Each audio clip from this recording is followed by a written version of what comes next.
El sol caía a plomo sobre la plaza polvorienta. Un ojo implacable en un cielo azul duro. El mundo de Ayar se había reducido a la madera áspera del poste contra su mejilla, la mordida de las cuerdas en sus muñecas, el hedor del sudor rancio y del miedo, el suyo propio. Cada respiración era un desgarro entrecortado en el tejido del silencio antinatural que había caído. Un silencio que amplificaba el golpe del puño del magistrado Blackwood sobre su libro de registros. Ahora avance. Su voz tronó. Una proclamación ronca de condena. Por la desafiante voluntad de rechazar una propuesta justa. Por el pecado de desobedecer a la comunidad y el orden. Eustan la condena. Gedodia Torne sonreía con malicia desde el borde de los aldeanos reunidos. Sus ojos brillaban con un deleite posesivo y triunfante. Era un hombre de posición, había declarado el magistrado. Un hombre que merecía respeto. No el rechazo de una mujer sin bienes. Con nada más que orgullo en su nombre.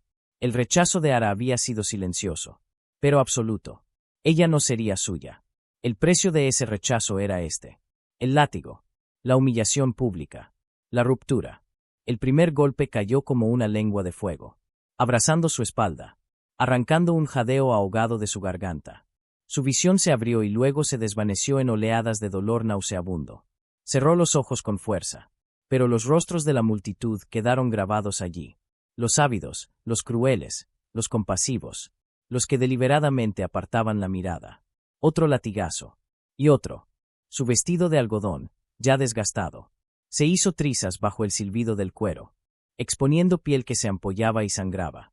Se mordió el labio hasta llenar su boca de sangre. Un sabor metálico y terroso contra el polvo.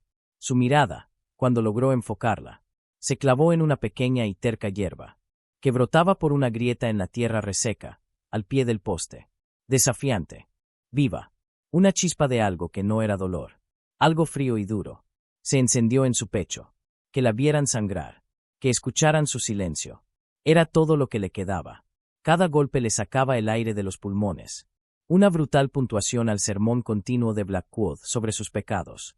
La satisfacción de Torne era una presencia palpable. Más vil que la agonía física. Podía sentir su mirada sobre ella. Caliente y posesiva. Como si cada marca sobre su carne fuera un sello de propiedad. El mundo empezó a inclinarse. Los rostros se desdibujaban en una sola entidad monstruosa.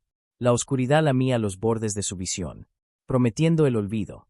Una fuga bienvenida. Pero la hierba seguía ahí. Un punto verde en un mundo de polvo marrón y dolor rojo. Si ella podía aferrarse a la vida aquí, ella también. El aire crujió nuevamente con el silbido del látigo. Pero el dolor esperado no llegó. Fue reemplazado por un agudo jadeo colectivo entre la multitud. Una nueva voz, baja y firme como piedra de río, cortó la cadencia justa del magistrado. Basta. Las cabezas se volvieron. Ara, con la cabeza colgando, forzó los ojos a abrirse. Una figura borrosa se materializó a través de la niebla del dolor. Un hombre, alto y delgado. Estaba recortado contra el sol brutal. Era un forastero. Su ropa desgastada pero limpia. Su rostro curtido por el viento y la soledad. No por la vida blanda del pueblo. El magistrado Blackwood bufó. Sus papadas temblaban de indignación. ¿Quién se atreve a interferir con un castigo legal? El extraño avanzó. Sus pasos lentos pero decididos. Se detuvo a unos pasos del poste. Su mirada no en Blackwood, sino en Ara. Una mirada que ella no pudo descifrar. Inaccesible como las lejanas montañas. «Será mi esposa», declaró. Las palabras carecían de emoción, pero llevaban un peso innegable. Un jadeo colectivo recorrió a los espectadores. Torne se lanzó hacia adelante, el rostro deformado por la ira. «Es mía. Esto es un escándalo». Blackwood, atónito por un momento, recuperó la voz. «¿En qué se basa, forastero? Esta mujer ha rechazado una oferta legal. Ha deshonrado a un ciudadano respetado». Los ojos del extraño, color pizarra bajo un cielo tormentoso, finalmente se posaron en Blackwood. Metió la mano en una bolsa de cuero gastada en su cinturón, y sacó unas cuantas monedas. Su brillo apagado bajo la luz dura. Las arrojó sobre el libro del magistrado. Entonces, la multa. Por ella. Las monedas tintinearon con una firmeza que no admitía discusión. Silas, pues ese fue el nombre que se susurró después en tonos bajos. Se volvió hacia Ara. No dijo nada, pero sus movimientos fueron suaves al comenzar a desatar las cuerdas de sus muñecas en carne viva. En cuanto cayó la última atadura, las piernas de Ara cedieron, antes de que pudiera golpear el suelo implacable. Unos brazos fuertes la rodearon, levantándola como si no pesara nada. Su mejilla se apoyó en una camisa áspera que olía a polvo, a pino, y a algo que era solo de él.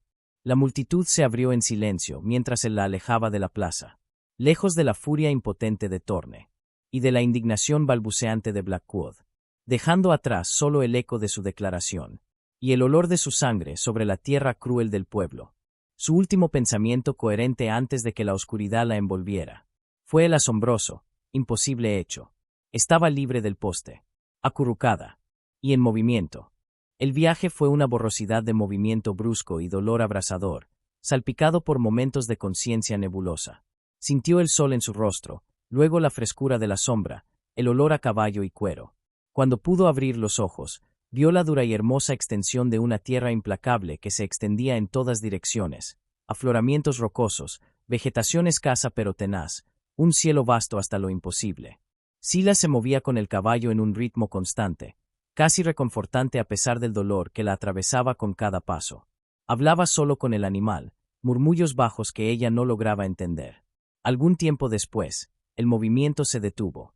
A través de párpados hinchados y entrecerrados, percibió el contorno austero de una cabaña pequeña, construida con troncos toscamente labrados, encajada contra una loma baja, como si hubiese brotado de la tierra misma. Era espartana, casi sombría, pero irradiaba una sensación de solidez, de refugio. Dentro, el ambiente era fresco y tenue. Él la acostó con suavidad sobre un catre angosto cubierto con una manta gruesa y remendada. La quietud repentina fue un alivio, aunque toda su espalda palpitaba con un dolor ardiente. Silas se fue y regresó con una palangana de agua y trapos limpios. Sus manos, sorprendentemente diestras para su tamaño y aspereza callosa, comenzaron a limpiar sus heridas. Trabajaba con una eficiencia impersonal, pero había un cuidado en su tacto que revelaba una ternura inesperada. Aplicó un ungüento de hojas trituradas, fresco y reconfortante, con un aroma levemente medicinal y terroso. Ella se estremeció cuando tocó las zonas más crudas. Un pequeño sonido involuntario escapó de sus labios, pero él solo hizo una pausa antes de continuar con el mismo cuidado constante. Le ofreció agua de una taza de hojalata, sosteniéndola contra sus labios, y más tarde un caldo tibio y fino que logró beber a sorbos. Su silencio era una cosa vasta y envolvente, no hostil sino vigilante, dándole espacio para simplemente estar. Solo habló una vez, su voz tan suave como el susurro del viento entre la hierba seca. «Descansa», dijo, su mirada encontrando la de ella por un breve momento indescifrable, antes de darse la vuelta y trasladarse al otro lado de la pequeña cabaña, dejándola con su dolor, su confusión y una frágil y desconocida sensación de refugio. La palabra esposa resonaba en su mente como una marca extraña e inquietante. Pero allí, en ese aislamiento tranquilo, se sentía menos como una condena y más como un escudo, por más temporal que fuera. Los días se fundían unos con otros, medidos por los patrones cambiantes de luz y sombra que se deslizaban por el suelo de la cabaña. Ara flotaba en un mar de dolor y agotamiento. El mundo más allá de las paredes de madera áspera se volvió un murmullo distante. Silas era una presencia constante y silenciosa. Cuidaba sus heridas 2 veces al día, siempre con un tacto suave, sus movimientos económicos y precisos. Los ungüentos Herbels aliviaban el ardor y, lentamente, con agonía, su espalda comenzó a sanar. Las heridas abiertas formaron costras y luego empezaron a cerrarse, dejando una red de cicatrices abultadas y furiosas que sabía serían permanentes, un mapa de su calvario. Él nunca habló de lo sucedido en la plaza del pueblo. Nunca hizo preguntas. Simplemente dejaba agua fresca en una jarra junto a su catre, caldo y luego pequeñas porciones de estofado o conejo asado. Dejaba la comida en una pequeña mesa inestable y se retiraba a sus propias tareas, permitiéndole comer en soledad. Su respeto por su privacidad era un bálsamo casi tan potente como sus ungüentos. Ella lo observaba con los ojos entrecerrados, su miedo disipándose poco a poco, reemplazado por una curiosidad vacilante. Se movía con una competencia silenciosa, ya fuera remendando un arnés, afilando un hacha o simplemente mirando el vasto paisaje indiferente.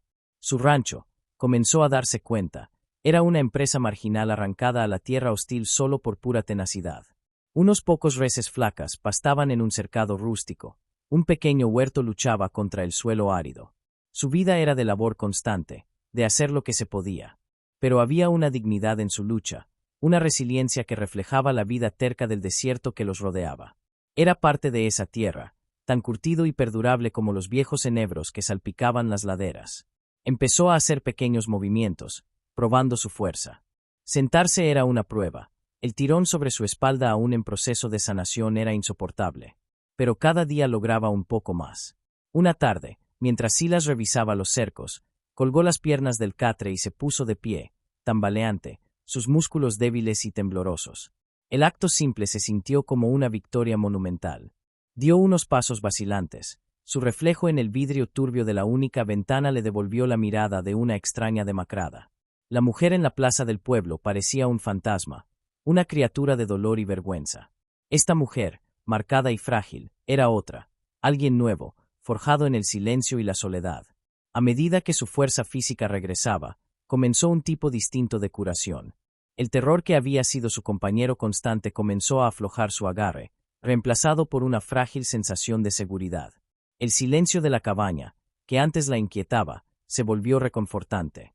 Era un silencio lleno no de amenazas, sino de los sonidos sutiles del desierto, el suspiro del viento, el llamado distante de un halcón, el canto de los grillos al atardecer.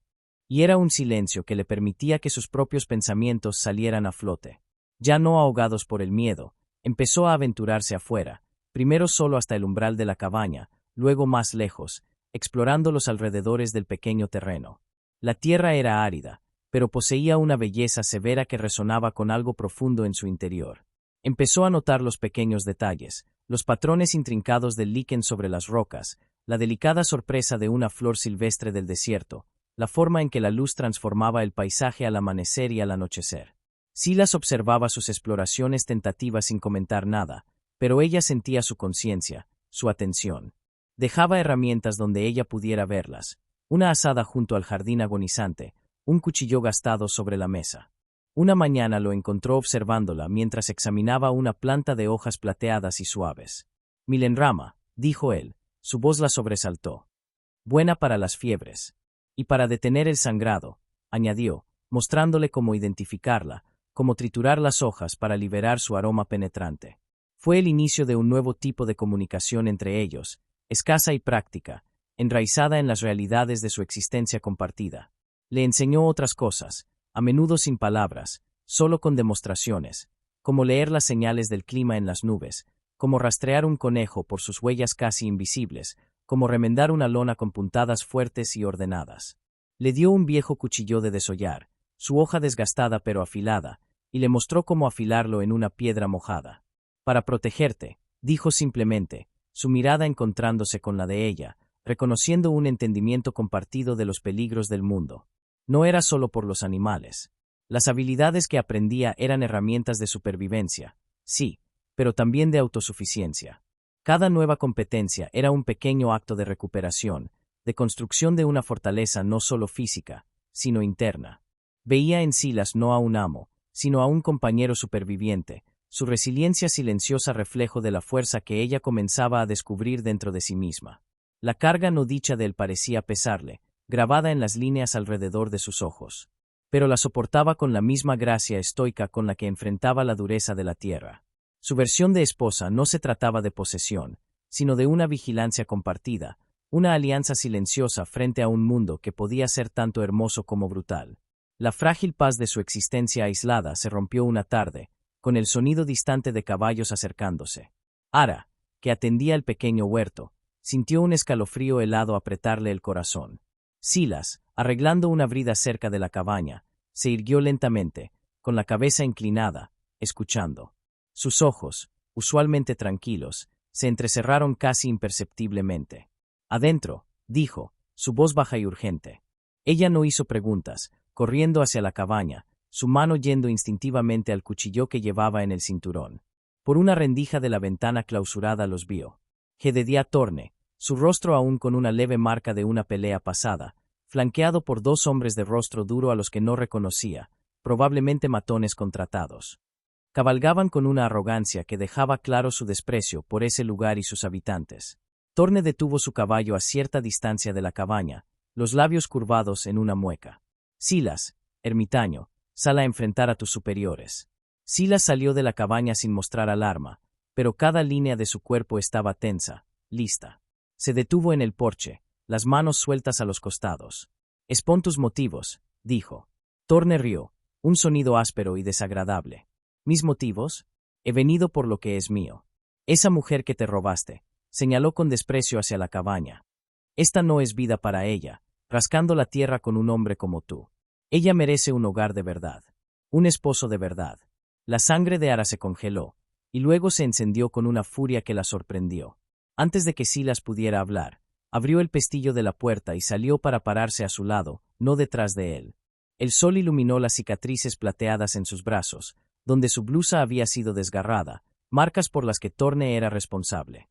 Su voz, cuando habló, era suave, pero se escuchó con claridad en el aire inmóvil. No soy tu propiedad, Jedediah. Nunca lo fui. Los ojos de Thorne se agrandaron levemente ante su desafío, luego se estrecharon con renovada malicia. Aún tienes espíritu, ¿eh? Veremos cuánto te dura cuando estés de vuelta donde perteneces. Miró a Silas. Hazte a un lado, granjero de porquería. Esto ya no te incumbe. El peso de la amenaza no dicha colgaba en el aire, prometiendo violencia. Thorne escupió al suelo. Agárrenla, muchachos. Los dos hombres desmontaron, esparciéndose, sus intenciones claras. Silas no esperó. Se movió con una velocidad asombrosa, un borrón de movimiento controlado. Un momento estaba de pie en el porche, al siguiente, estaba entre ellos, una fuerza de la naturaleza. No usó un arma, aunque ella sabía que tenía una. Sus manos, sus pies, todo su cuerpo se convirtió en un arma. Un chasquido seco y el primer hombre cayó al suelo, sujetándose la muñeca rota, el rostro una máscara de dolor atónito. El segundo se lanzó con un cuchillo, pero Silas esquivó el ataque torpe, desvió la hoja y usó el propio impulso del hombre para arrojarlo al polvo. Fue brutal, eficiente y sin un solo movimiento desperdiciado. No luchaba con rabia, sino con una precisión letal enfocada. Thorne, al ver cómo sus matones eran reducidos con tanta facilidad, soltó un rugido de furia y se lanzó directamente hacia Ara, los ojos desquiciados. «Bruja terca», gritó, las manos extendidas como garras.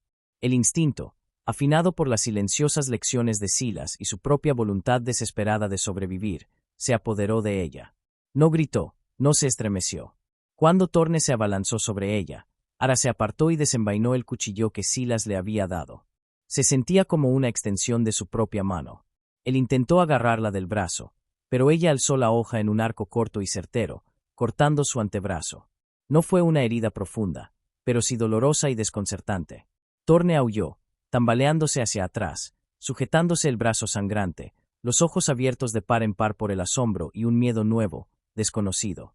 Esperaba a una víctima temblorosa, no a esta mujer feroz y marcada que respondía a la violencia con su propia fuerza.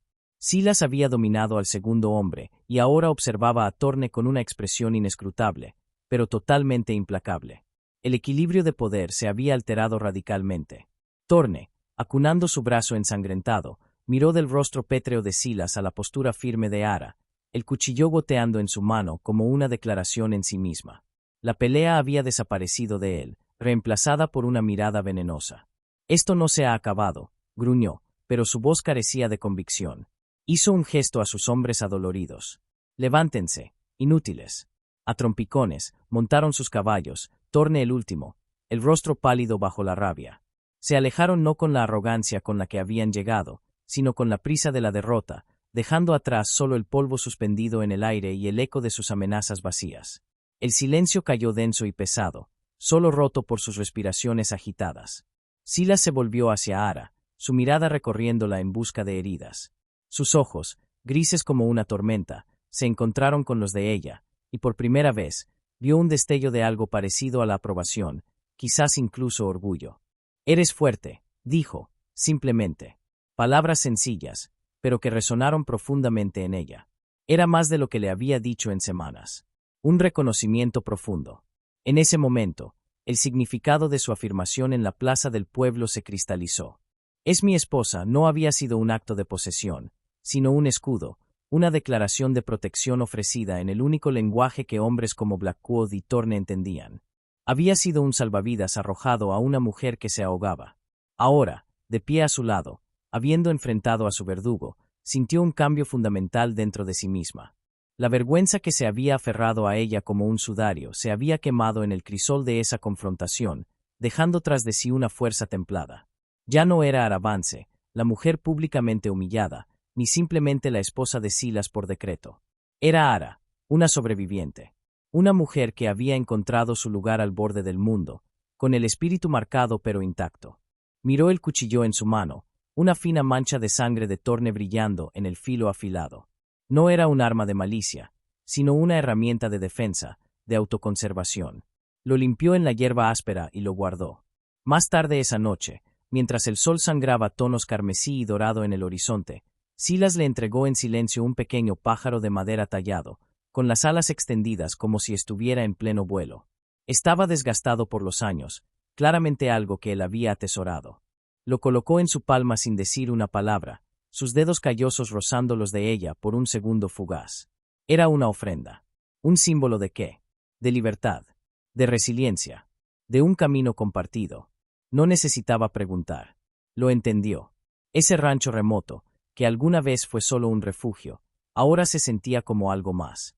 Un lugar donde no era propiedad de nadie, sino respetada. No definida por su pasado, sino por su fuerza presente. Allí podía forjar su propia identidad, pieza por pieza, bajo el cielo vasto y silencioso. Los años fluyeron como el arroyo estacional que a veces corría cerca del rancho, grabando su paso en la tierra y en sus habitantes. La historia de la humillación de Gedodia Torne a manos del callado ranchero y de la mujer marcada que él llamaba esposa se filtró lentamente por los escasos asentamientos y granjas aisladas. Se convirtió primero en un susurro, luego en un cuento, y finalmente en una leyenda silenciosa. Algunos hablaban de Silas con miedo, un hombre que podía derrotar a dos hombres armados sin decir una palabra. Otros hablaban de Ara con una especie de respeto asombrado, la mujer que había enfrentado la deshonra pública y la furia de un agresor, y no salió rota, sino templada como el acero. Los dejaron, en gran parte, en paz. Una soledad que les sentaba bien a ambos. El rancho, a través de su trabajo incansable compartido, comenzó a dar una modesta prosperidad. El huerto creció, y su abundancia fue cuidadosamente preservada. El pequeño rebaño de ganado creció, su pelaje brillaba, sus crías eran fuertes. La cabaña, antes oscura, ganó un aire de hogar vivido, con estantes construidos por Silas que sostenían hierbas secas recolectadas y tapetes tejidos por ella, suavizando el piso áspero. Las cicatrices de Ara, antes heridas rojas y furiosas, se desvanecieron hasta convertirse en líneas plateadas sobre su piel oscurecida por el sol, un testimonio permanente de su travesía. Ya no se estremecía ante su recuerdo, ni intentaba ocultarlas. Eran parte de ella, símbolos no de vergüenza, sino de supervivencia y de un espíritu inquebrantable. Se movía con una confianza tranquila, su conocimiento de la tierra y sus costumbres tan profundo como el de Silas. Trabajaban codo a codo, una sociedad forjada en la adversidad compartida y una comprensión tácita. A veces, un viajero perdido o un predicador ambulante cansado se topaba con el rancho. Se les ofrecía agua, comida y refugio por la noche, con una dignidad silenciosa. Estos visitantes se marchaban con historias del hombre callado y la mujer resiliente, sumando otra capa a su creciente leyenda. Hablaban de la paz que parecía envolver la pequeña finca, un contraste marcado con la dureza de la naturaleza salvaje que la rodeaba, una paz nacida no de la comodidad, sino de la fuerza ganada con esfuerzo y del respeto mutuo. Ara se convirtió en un símbolo, aunque nunca lo buscó, un faro de resiliencia para quienes escuchaban los susurros. Un testimonio silencioso del poder perdurable del espíritu humano para sanar y superar. El sol se ocultaba tras los picos dentados del oeste, pintando el vasto cielo con tonos de violeta, rosa y oro desvanecido. Ara se sentaba en el porche envejecido de la cabaña, sus manos descansando sobre su regazo, la mirada fija en el horizonte.